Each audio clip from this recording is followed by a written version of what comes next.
Subscribe करें और bell दबाएं ताकि कोई खबर रह न जाए।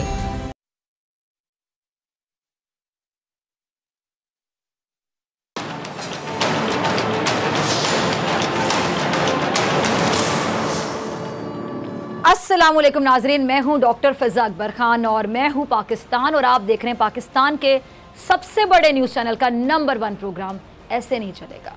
नाज़रीन, कौमों की ज़िंदगी में कुछ लम्हात मुनफरिद और तारीख़ी होते हैं।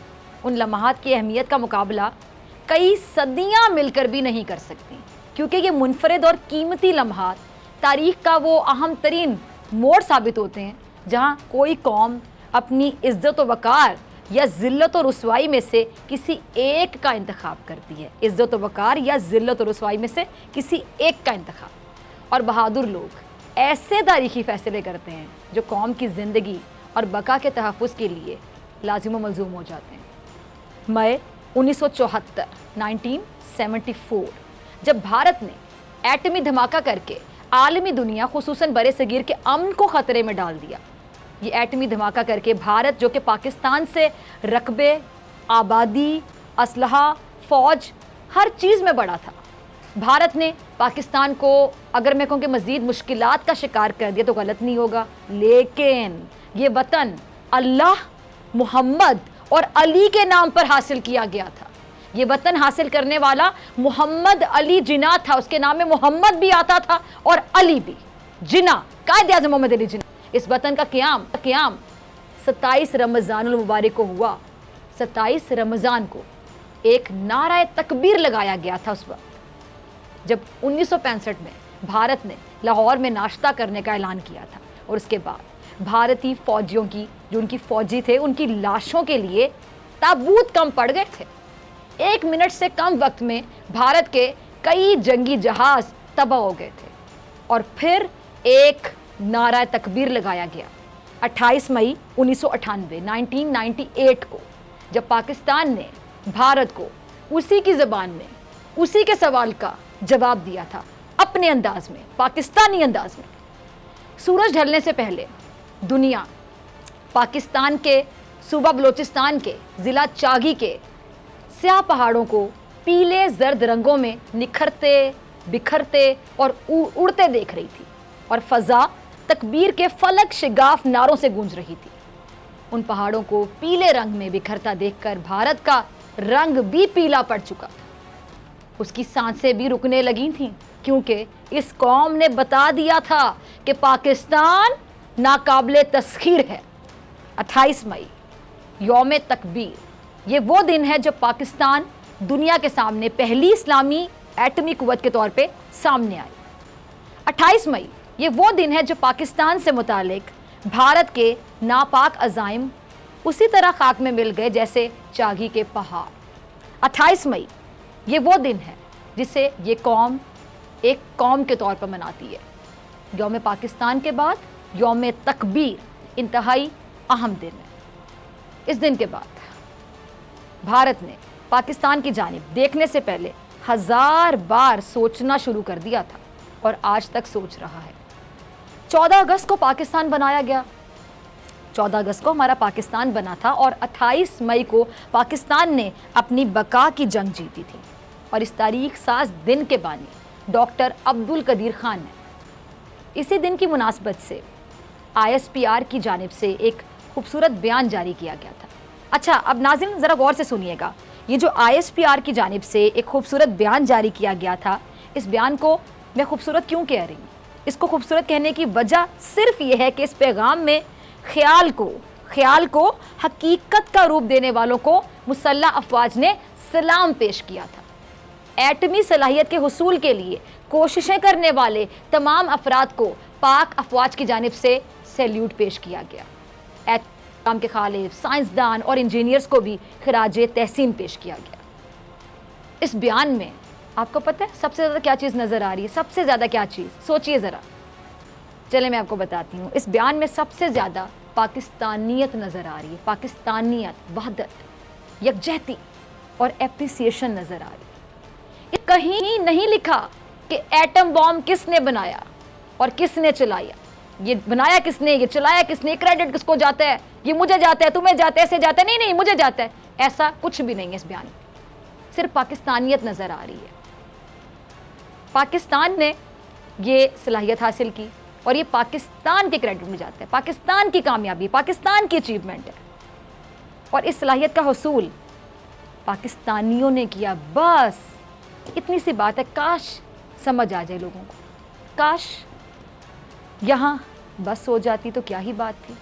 लेकिन क्योंकि यौम तकबीर का ये दिन पूरी कौम ही मना रही है, तो इस कौम में यौम तकबीर का दिन मनाने वाले हमारे अवामी नुमाइंदे, हमारे अवामी रहनुमा, वो भी शामिल हैं। उन्होंने ये दिन कैसे मनाया? यौम तकबीर पर होने वाली तकरीर ज़रा मुलाहिज़ा कीजिए। ये दिन हम एक कौम बनकर मनाते। हम इस बात पर खुश नहीं है कि पाकिस्तान दुनिया की पहली इस्लामी एटमी कुव्वत है। हम इस बहस में उलझे हुए हैं कि एटम बॉम्ब बनाया किसने।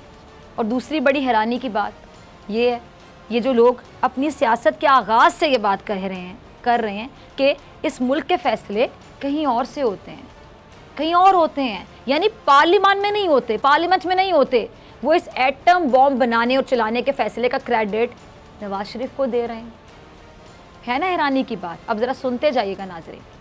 तकरीब यौम तकबीर की थी, तकरीर वोट को इज्जत दो की, तकरीब पाकिस्तान के नाकाबिले तस्खीर होने की थी, तकरीर नवाज शरीफ की पाकिस्तान वापसी पर थी, तकरीब पाकिस्तान की दिफाई सलाहियतों को मजबूत करने के एजाज़ में थी, तकरीर इमरान खान की नाअहली पर थी, तकरीब दुनिया की पहली इस्लामी एटमी कुव्वत बनने पर थी, तकरीर अदालतों और इदारों पर थी, तकरीब भारत को मुंह तोड़ जवाब देने पर थी, तकरीर सियासत पर थी, तकरीब खित्ते में तवाज़ुन बहाल करने पर थी, तकरीर नैब और गिरफ्तारी पर थी। 20 से ज़ायद साल हो गए पाकिस्तान को एटमी कुव्वत बने हुए। जब यौम तकबीर आता है, पूरी मुस्लिम लीग नून गले में ढोल डालकर ये गाना गाना शुरू कर देती कि एटम बॉम्ब किसने बनाया? नवाज शरीफ ने। एटम बॉम्ब किसने चलाया? नवाज शरीफ ने। एटम बॉम्ब इत्तेफाक फाउंड्री में तैयार किया गया। जबकि डॉक्टर अब्दुल कदीर खान साहब कहते हैं कि जब वो एटम बॉम्ब बना रहे थे तो नवाज शरीफ साहब शायद भट्टी में स्क्रैप वेल्डिंग किया करते थे। वो तो शुक्र है नवाज शरीफ कायदे आजम के दौर में नहीं थे, वरना नून लीग कहती कि पाकिस्तान भी नवाज शरीफ ने ही बनाया था। बदकिस्मती है कि हमारे मुल्क में हर कौमी मसले और कौमी दिन पर भी सियासत की जाती है।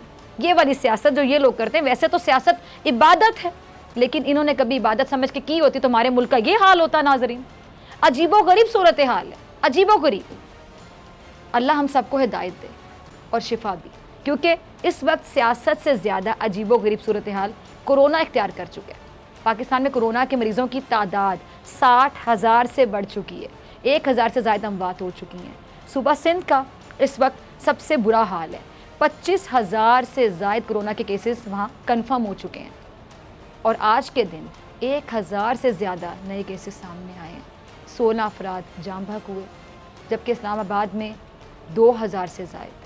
केपी की बात करूं तो वहाँ पे 8,000 से ज़ायद, पंजाब की बात करूं तो वहाँ पे 22,000 से ज़ायद और बलूचिस्तान की बात करूं तो वहाँ 3,500 से ज़ायद कोरोना के मरीज़ मौजूद हैं। जुलाई में सूरत हाल मज़ीद संगीन होने का खदशा भी जाहिर किया जा रहा है, यानी इससे भी ज़्यादा सूरत हाल बिगड़ सकती है। जुलाई में कई शहरों में बेड्स कम पड़ गए हैं। सिंध हुकूमत वेंटिलेटर की तादाद बढ़ाने में भी नाकाम रही। अब ये मामला किस तरफ जाने वाला है? क्या इक़दामात बहुत ज़रूरी हैं? इसी पे बात करने के लिए आज प्रोग्राम में मैंने दावत दी है डॉक्टर निज़ामी साहब को। पाकिस्तान मेडिकल एसोसिएशन के सदर हैं। डॉक्टर साहब बहुत शुक्रिया ज्वाइन करने के लिए, वार्म वेलकम। डॉक्टर साहब पहला सवाल तो आपसे यही पूछूंगी कि जो सूरत हाल है, जो कि ये कहा जा रहा है कि जुलाई में मजीद बिगड़ सकती है, ये सूरत हाल अब आपको कैसी नज़र आ रही है और आगे क्या होगा फिर अगर जुलाई में इससे भी ज़्यादा बढ़ जाएगी?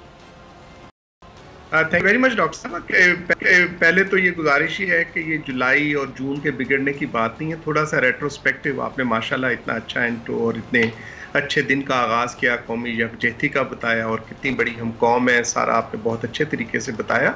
तो हमें इसी तरह से माजी के साथ ये चीज़ें भी उनका अहाता कर लेनी चाहिए कि हमने कहाँ पे खोया और क्या हमने पाया। अगर हम इसको थोड़ा सा देखेंगे, गौर करेंगे, तो हमने जो था एज पाकिस्तान मेडिकल एसोसिएशन और दुनिया के अंदर जैसे ही आया नवंबर दिसंबर के अंदर, what we have done the preparations and what we had the expectations, उन एक्सपेक्टेशंस और उन प्रेपरेशंस के साथ ही रिजल्ट्स ने सामने आना था।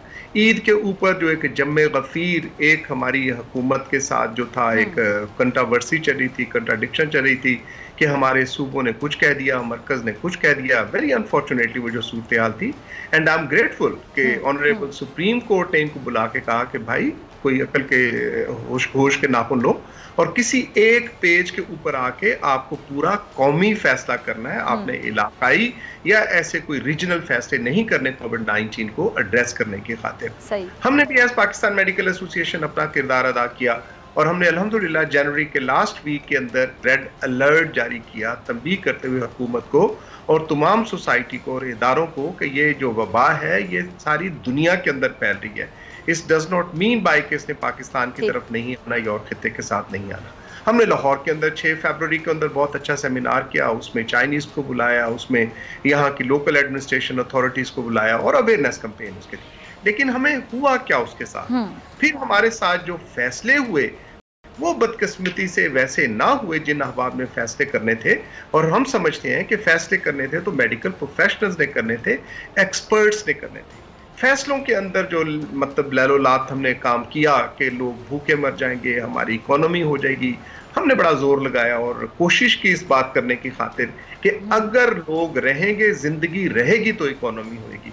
लेकिन अनफॉर्चुनेटली वी कुडंट सक्सीड। हम उनको ऐसा ना कह सके कि ईदें आती रहेंगी, जब जिंदगी रहेगी तो ईदें बहुत सी आ जाएंगी, बहुत सी शॉपिंग होगी और लोग बहुत पैसा कमाएंगे माशाल्लाह इंशाल्लाह, ये मुल्क के अंदर जो चलता रहेगा ये सारा जो सिलसिला है।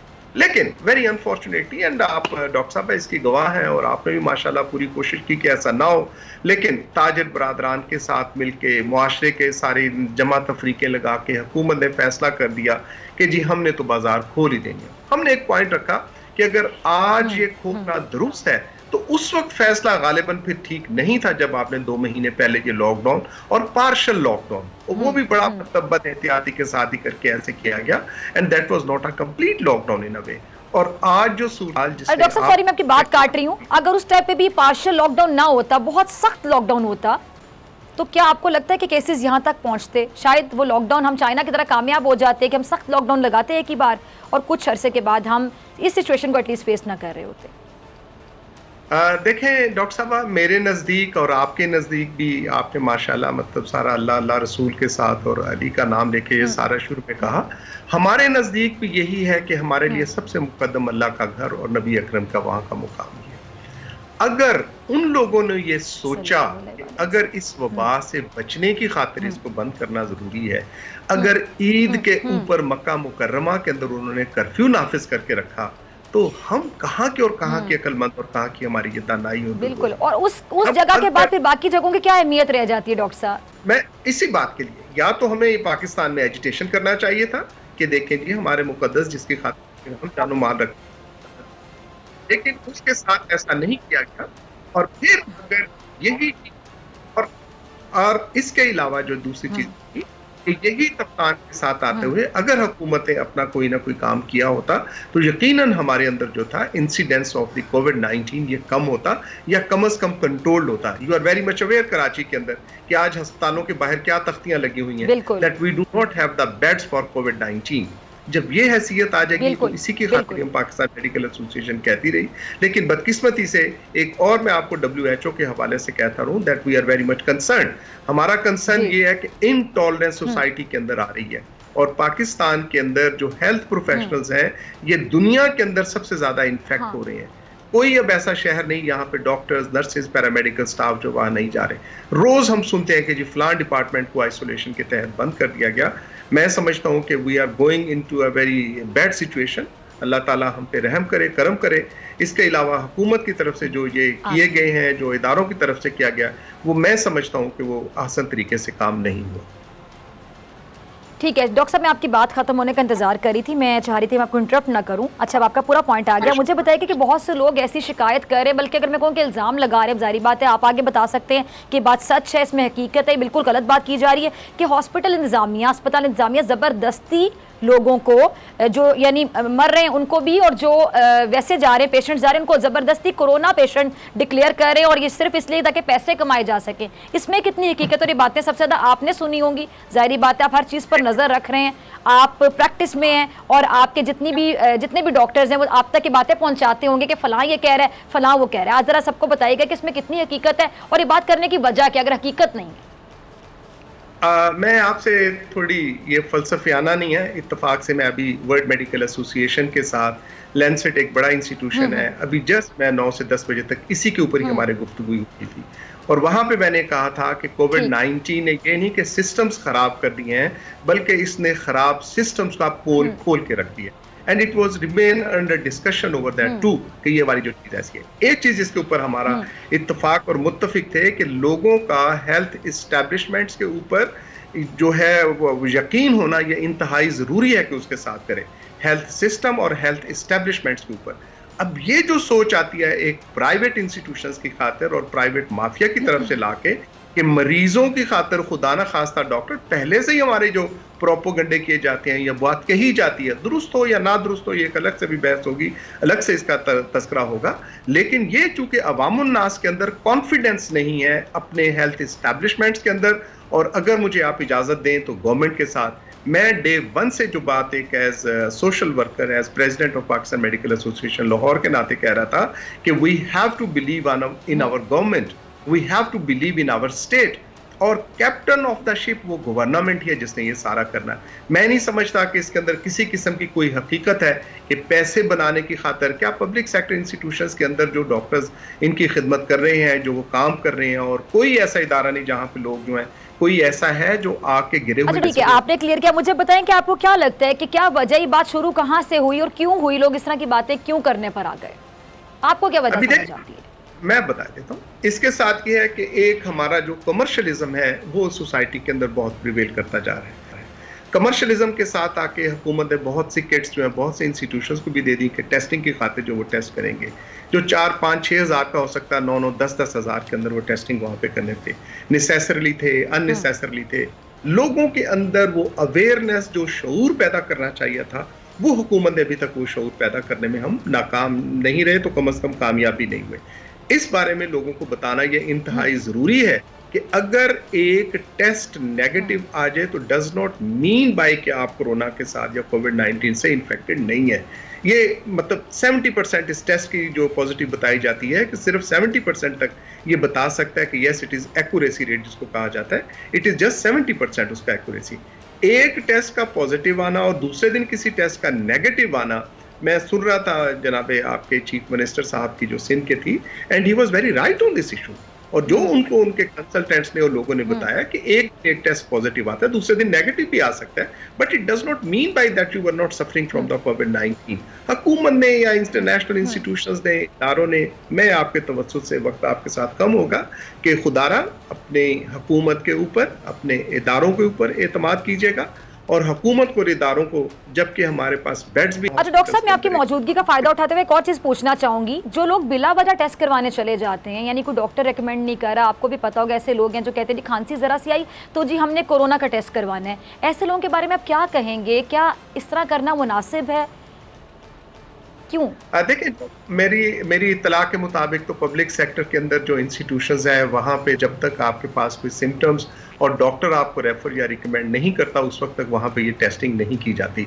सो एज फार एज जिन लोगों को अल्लाह ताला ने दिया हुआ है और वो पैसा है और प्राइवेट लेबोरेटरीज हैं, वो जहाँ पे टेस्ट करवाते हैं तो उनकी। लेकिन डॉक्टर आपने बड़ी अच्छी, आपने मेरी अगले सवाल का जवाब खुद ही दे दिया कि कुछ लोग करवा रहे हैं, फिर भी टेस्ट करवा रहे हैं जाके, सिर्फ एक नॉर्मल खांसी पे भी करवा रहे हैं। के साथ ये शेयर कर दूं कि कोविड-19 का कोई अभी तक मतलब एक ऐसा इलाज नहीं है कि जिसको हम ये समझें कि अगर मुझे कोविड-19 का these are the preventive measures. और शुरू के अंदर जो मैंने मतलब आपका वक्त लिया के साथ वो बातें की, ये सिर्फ और सिर्फ हमारी सोशल डिस्टेंसिंग या फिजिकल डिस्टेंसिंग है उन लोगों के साथ अपनी। डॉक्टर हम कंक्लूड ये कर सकते हैं कि हम तमाम लोगों को वैसी प्रैक्टिस करनी है, सोशल डिस्टेंसिंग वाली बात जो कर रहे हैं बार बार डॉक्टर्स भी, गवर्नमेंट भी बार बार कह रही है, इसके साथ साथ आप अपना ख्याल करें। अगर आपको नज़ला, जुकाम, छींक कुछ भी होता है तो आप अपना ख्याल करें कि आप अपनी कोहनी सामने रखें, आप मास्क लगा के बाहर जाएं, आप ग्लव्स पहन के बाहर जाएं, अपने हाथ बार बार वॉश करें, 20 सेकंड तक वॉश करें। यानी इस प्रैक्टिस में हमने रहना है, क्योंकि किसी को नहीं पता कि किसमें कोरोना वायरस आ चुका है,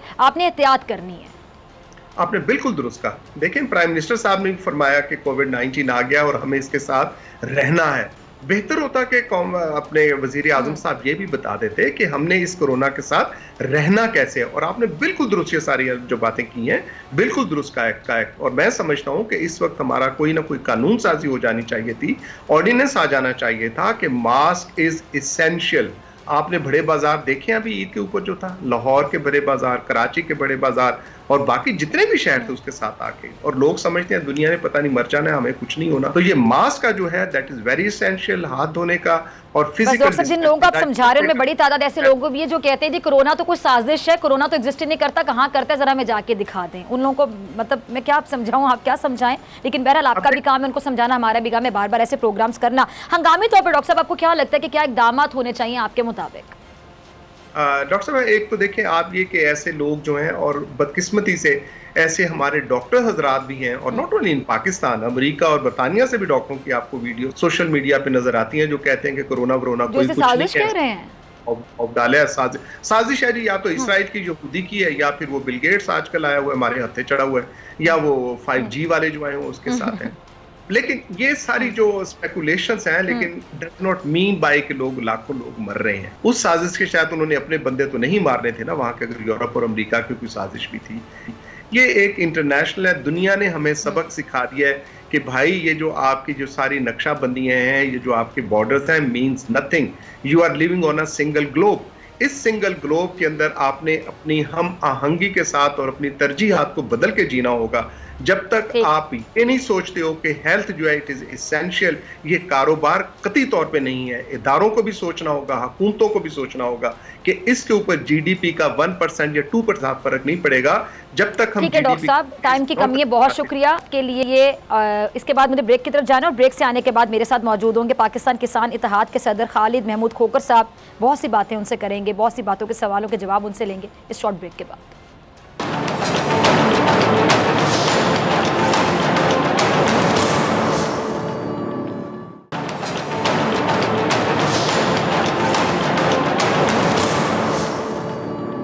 वेलकम बैक नाज़रीन, आप देख रहे हैं ऐसे नहीं चलेगा, मैं हूं आपके साथ डॉक्टर फ़िज़ा अकबर खान। चीनी बहरान पर बनाया जाने वाला कमीशन, जिसकी रिपोर्ट भी मंजर-ए-आम पर आ चुकी है, बड़े बड़े नाम इस रिपोर्ट की जीनत बन चुके हैं। नून लीग आधी रिपोर्ट मान रही है और आधी मुस्तरद कर रही है। पीपल्स पार्टी ओमनी ग्रुप को सबसे ज़्यादा सब्सिडी देने की बात को मुस्तरद कर रही है, लेकिन पाकिस्तान किसान इत्तेहाद मैदान में आया और इस रिपोर्ट का खैर मकदम किया, बल्कि वज़ीर आज़म से मुतालिबा भी किया कि चीनी की कीमत मज़ीद कम कराएं। ये मामला कई सालों से चल रहा है। अचानक चीनी की कीमतें ऊपर जाती हैं, फिर नीचे आ जाती हैं। आम आदमी इसको समझने से यकीनी तौर पे कासिर है। कौम को लूटने का ये तरीकाकार आखिर क्या है, कौन कौन इसमें शामिल होता है, कैसे ये बहरान पैदा किया जाता है, किसान का कितना नुकसान होता है। और आज पाकिस्तान किसान इत्तेहाद के सदर खालिद महमूद खोकर साहब इस रिपोर्ट का खैर मकदम कर रहे हैं, तो इसके पीछे बड़ी वजह क्या है, इस पर बात करेंगे। खुद मेरे साथ मौजूद हैं खालिद महमूद खोकर साहब। खोकर साहब, बहुत शुक्रिया ज्वाइन करने के लिए। खोकर साहब, चीनी की कीमत, हम देखते हैं कि चीनी की कीमत ऊपर ज़्यादा फिर नीचे आना, किन लोगों को फ़ायदा पहुँचता है और ये तरीका वारदात आखिर है क्या, ज़रा समझाइएगा नाज़रीन को।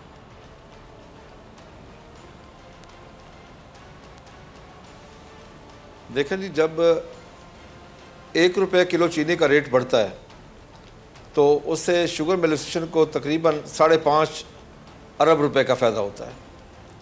अब देखें, इससे पिछले साल हमने गन्ना बेचा कोई तकरीबन 180 रुपये मन, जब चीनी का रेट तकरीबन 50 रुपये किलो था, और 180 में गन्ना बेचा, लेकिन एंड कंज्यूमर को वही चीनी 70 से 80 रुपये किलो मिली। पिछले साल हमने आलू बेचा 2-3 रुपये किलो, एंड कंज्यूमर को वही आलू 30-40 रुपये किलो मिला। हमने पिछले साल गंदम बेची 1150-1300 रुपये मन, लेकिन एंड कंज्यूमर गरीब आदमी को वही आटा मिला 60 से 80 रुपये किलो। यानी कि दो लोगों का इस्तेसाल होता है, काश्तकार का इस्तेसाल होता है और एंड कंज्यूमर का इस्तेसाल होता है। और फिर यह है कि पाकिस्तान में जो शुगर इंडस्ट्री है उन्होंने शिफ्ट की सारी साउथ पंजाब में, कॉटन एरिया में। हालांकि 60 में एक कमीशन बना था, उस कमीशन ने यह डिसाइड किया था, एग्रीकल्चर कमीशन 60 में बना था, डिसाइड किया कि पत्तों की से लेकर रहीबियार खां तक कोई शुगर मिलने लगेगी, ये कॉटन एरिया है, क्योंकि आपकी जो टोटल एक्सपोर्ट का 60% एक्सपोर्ट कॉटन बेस्ड है।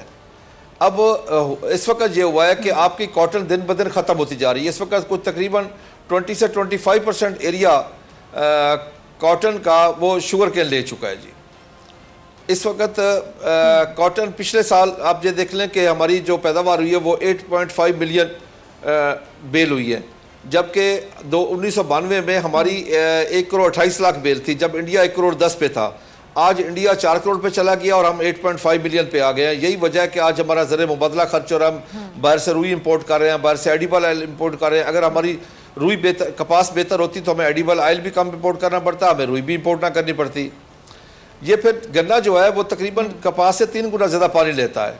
गन्ने की चीनी एक्सपोर्ट करने का मकसद यही है कि आप पानी एक्सपोर्ट कर रहे हैं। गन्ना ज़मीन से पोटाश को सक करता है। फिर ये है कि शुगर मिल वाले काश्तकार का इस्तेहसाल करते हैं, हर जगह होते हैं कि जब वो आके बेचता है उसका वज़न कम तोला जाता है, उसके बाद उसको पेमेंट लेट की जाती है। आज भी बहुत सारी शुगर मिलों ने काश्तकार को अदायगी नहीं की, काश्तकार परेशान है। हमारे जंग के कुछ काश्तकार हैं बड़े परेशान हैं, वहाँ करोड़ों अरबों रुपए की पेमेंट रहती है। इस तरह और भी काफ़ी शुगर मिल है जिन्होंने पेमेंट नहीं की। आप ये देखें कि इस वक्त जो प्रोटेक्शन है वो चीनी को है। अगर बाहर से आप चीनी इंपोर्ट करें उस पर 40% ड्यूटी है, अगर कपास इंपोर्ट करें वो ड्यूटी फ्री है। देखिए ना क्या हो रहा है कि प्रोटेक्शन किसको मिल रही है। अब चीनी वाइट पॉइजन है, कॉटन आपकी वाइट गोल्ड है। आप वाइट गोल्ड को ख़त्म करके वहाँ पे वाइट पॉइजन ला रहे हैं। और इस दफ़ा जो हमारा आया था prime minister agriculture emergency program 309 billion का, उसमें कपास को शामिल नहीं किया गया, गन्ने को शामिल किया गया। गन्ने को प्रमोट किया जा रहा है यहाँ पे। ठीक, अच्छा खोकर साहब, मैं आपकी बात पूरी सुनना चाह रही थी ताकि नाजरीन भी सुने और समझने की कोशिश करें। अब आपका पॉइंट आ गया, आगे चलते हैं। अब पिछली हुकूमतों में भी ऐसे कई मामला देखने में आए, आपको पता है कुछ हुआ?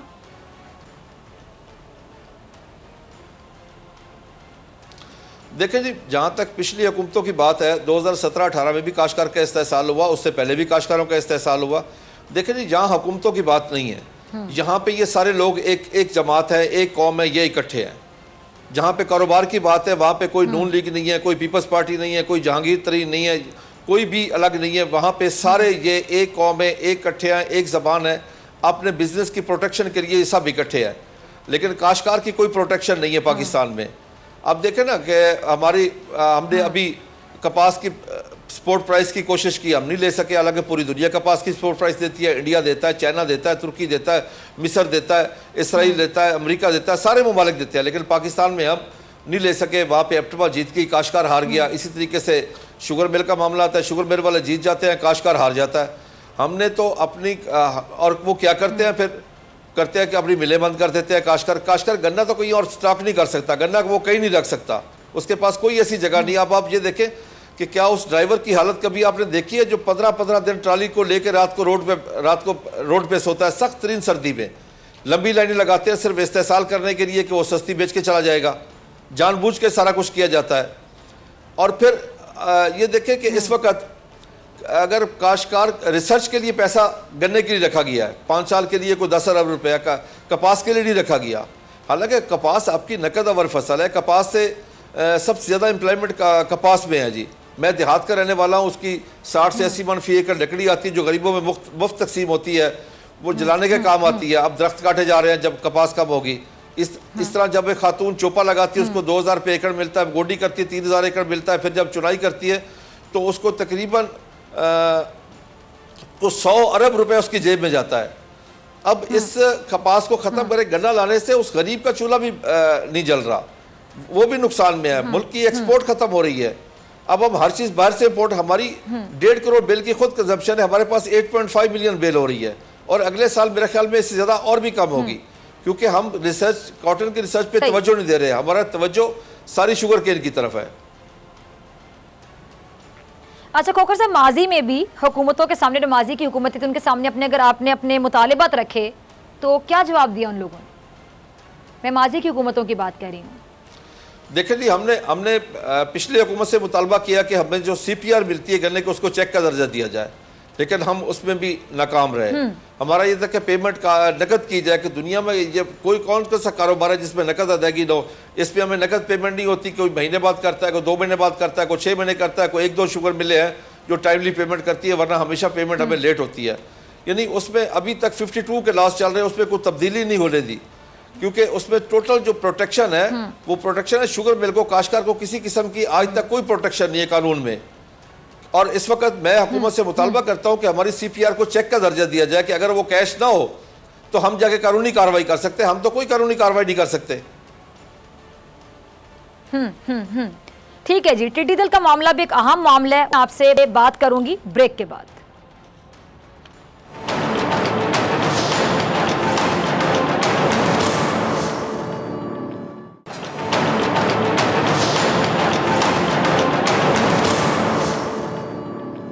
वेलकम बैक नाज़रीन, आप देख रहे हैं ऐसे नहीं चलेगा। मैं हूं आपके साथ डॉक्टर फ़िज़ा अकबर खान और मेरे साथ मौजूद हैं पाकिस्तान किसान इत्तेहाद के सदर खालिद महमूद खोकर साहब। खोकर साहब दोबारा से वार्म वेलकम, बहुत शुक्रिया। पहले हम चीनी के हवाले से बात करते हैं, अब हम बात करते हैं जी टिड्डी दल के हवाले से। एक बहुत अहम इशू है और इस हवाले से वफाक और सूबाई हुकूमतों की पॉलिसियाँ और इक़दामात की अगर मैं बात करूँ तो आप मुतमईन हैं, कैसे देखते हैं आप? देखिए मोहतरमा, मैं आपको अर्ज़ करूँ कि कोरोना टिड्डी दल के सामने बहुत छोटा इशू है। ये इतना ख़तरनाक है कि देखिए दुनिया में नंबर 1 प्रायोरिटी है वो फूड सिक्योरिटी है। अब इससे कहत साली का खदशा है, जो FO की रिपोर्ट आई है कि आगे इससे कहीं ज़्यादा टिड्डी दल आने के इम्कानात हैं। अगर ऐसा हो गया तो सिर्फ इंसान नहीं, जानवर भी उससे नुकसान, उनको भी नुकसान होगा, क्योंकि जब चारा नहीं होगा, सब्ज़ा नहीं होगा, उनके खाने के लिए भी कुछ नहीं होगा।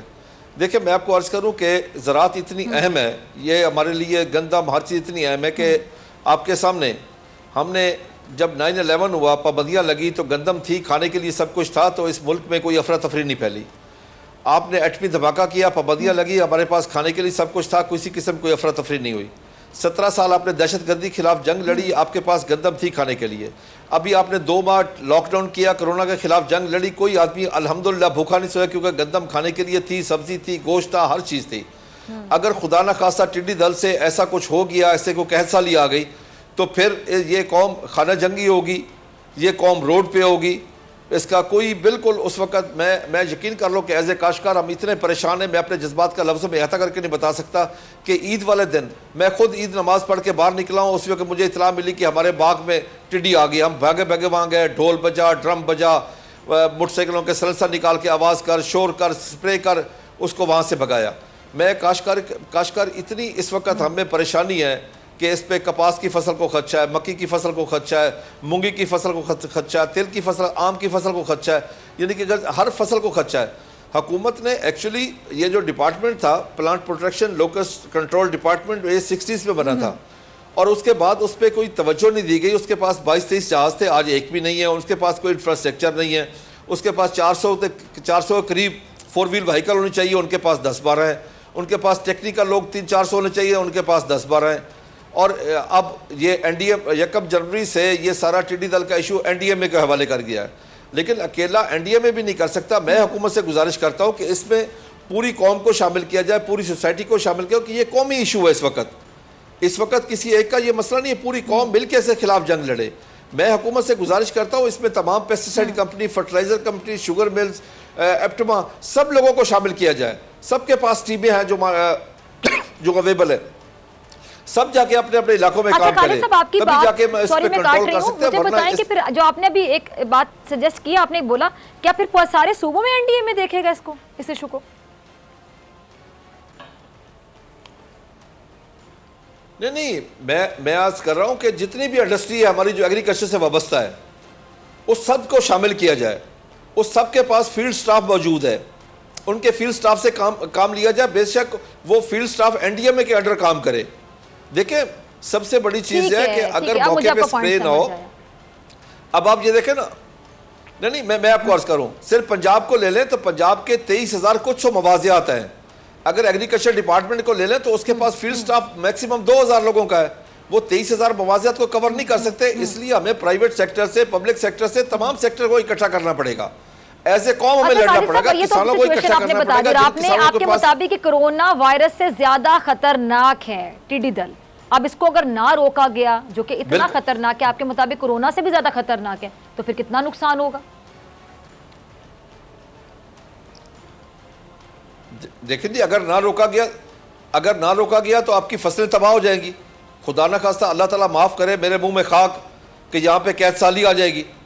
देखे ना, अगर ये तो आके मिनटों में सफाया करती है, इसकी तादाद करोड़ों में नहीं होती, अरबों में होती है, इसको कोई कंट्रोल नहीं कर सकता, और इसकी एक फ्लाइट पता नहीं कितने 100 किलोमीटर की, जिसका कोई पता नहीं कहाँ जाके बैठ जाए अचानक। तो इसलिए इसके लिए हमें फौरी तौर पे कार्रवाई करनी चाहिए। और आज मुझे मालूमात मिली है कुछ कि इस वक्त NDMA ने अपने फौज से 9,000 लोगों की ड्यूटी लगाई है। खुदा करे ऐसा हो, ऐसी कोशिश हो रही हो।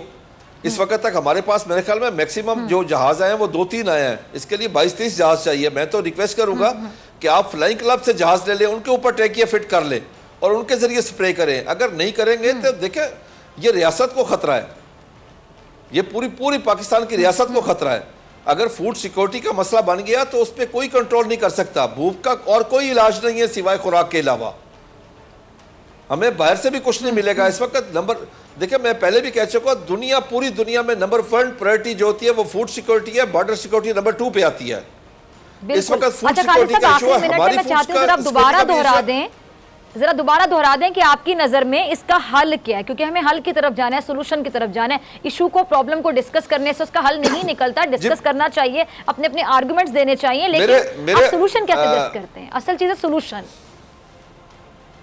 देखिए जी, मैं सजेस्ट करता हूं कि इसे एज ए कौम हमें लेना चाहिए, पूरी कौम को साथ शामिल करना चाहिए, पूरी सोसाइटी को साथ शामिल करना चाहिए। जितने भी हमारे इदारे हैं या प्राइवेट सेक्टर है, जितना सबको साथ शामिल, जिनका एग्रीकल्चर से डायरेक्टली वास्ता है। मैं फर्स्ट कि आप पेस्टिसाइड कंपनी को ले लें, फेडरल, उनके पास तमाम MSc एग्रीकल्चर लड़के हैं, उनके पास वो हज़ारों की तादाद में, उनके पास गाड़ियाँ भी हैं। उन सबको इसमें शामिल करना चाहिए, उनको बुला के एक मीटिंग होनी चाहिए। ये कौमी इशू है, बल्कि मैं तो ये कहूँगा कि इस पर नेशनल असम्बली का इजलास भी बुलाया जाए, तमाम पार्टीज़ को मदऊ करना चाहिए, सबको बुला कहना चाहिए कि आओ मिलके इसके खिलाफ जंग लड़े। ये कोरोना तो बहुत छोटी चीज़ है, ये तो अल्लाह ताला माफ़ करे, कुदरत हमें तहफ़्फ़ुज़ दे, अल्लाह ताला मेहरबानी करे। ये तो बहुत बड़ी वबा है, अगर इससे कैद साली आ गई तो कोई नहीं बचेगा, कोई चीज़ नहीं बचेगी, ना हुकूमत होगी, ना कुछ होगी, ना रियासत होगी। ठीक है जी, खालिद साहब बहुत शुक्रिया आपके वक्त के लिए। इसी के साथ डॉक्टर फ़ैज़ा अकबर खान की इजाज़त। आपसे मुलाकात होगी इंशाल्लाह कल सेम टाइम सेम चैनल, अगर ज़िंदगी ने वफ़ा की। और कल है जुमे का दिन, कल होगा पाक भारत टाकरा इंशाल्लाह।